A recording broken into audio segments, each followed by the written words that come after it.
But I want to share something with us for 3 minutes about missions. Because sometimes when you stretch in prayers like this, you need to be encouraged to pray. The reason we need encouragement is because there are some informations we don't have. You see, there's no way we can talk about any spiritual activity without checking the advantage in eternity. Because life does not end here. This realm is just a transit. We are passing. So everything we are doing here, the true value is the weight that it holds in eternity. If it doesn't hold weight in eternity, it's a waste. That's why Jesus said, what shall it profit a man if he gains the whole world and suffers the loss of his soul? It would have been a waste to pray all night, except as he has a result in eternity. Because Dangote doesn't need to pray all night. Mark Zuckerberg doesn't need to pray all night. But he can rule the mountains of media.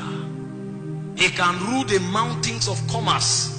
Because there are other channels of maximizing life in time. The reason why what we do is too important is because beyond time, there's a value accredited to it in eternity.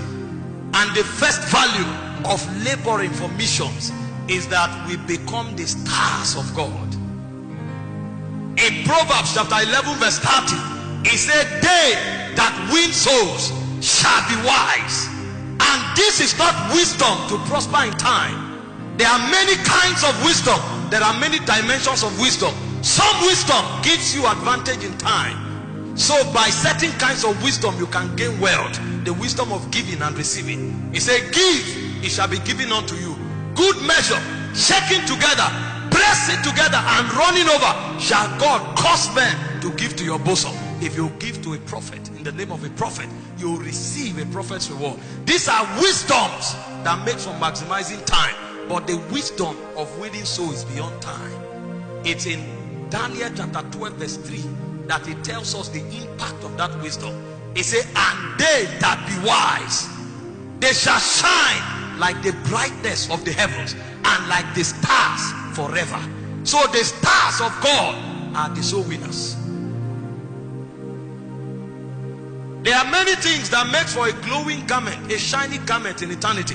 One of them is for your garment to be dipped in the blood.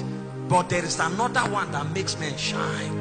Is the wisdom of soul winning. So when you come to labor in prayers for mission, beyond everything God will give you, you are enrolling yourself to become a star in eternity. You will not know what it means until you have a glimpse of Zion.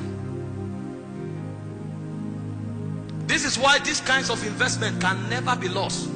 There are many investments you do in time you lose, not this type. This one will profit both in time and in the world to come. So when you pray in a place like this, you don't need encouragement. When I came in, I got tired after 30 minutes. But I deliberately lifted my hands. Because I know that there is a world that has no end. And the only way I can register myself as a ranking person is by engaging these kinds of selfless acts. Praying for the gospel to enter nations and for souls to be won into the kingdom. They that be wise shall shine like the stars forever. Who are the wise ones? The soul winners. This is why if you come for prayer meetings like this, don't just sit down and be meditating. If you want to sleep, sleep at home. If you are tired, pack your things, go and sleep. But if you are here, know that you are doing an eternal investment. You are trying to make your garment shine like the brightness of the heavens. Do you know what it costs to wear a good dress? If you want to wear an Italian suit, you'll be ready with 100,000. So this is a kind of investment that is, it is the economy of Zion. That when men win soul, it alters their garments. They begin to glow.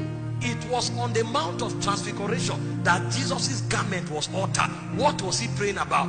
The labor of the cross for souls to be won.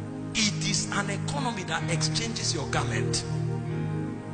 Men are glorified in Zion by the brightness of their garments. That's why Jesus shines brighter than all of us. It's an eternal reward. The second thing about soul winning is that it makes you to become part of the army of God. It's not every believer that is part of the army of God.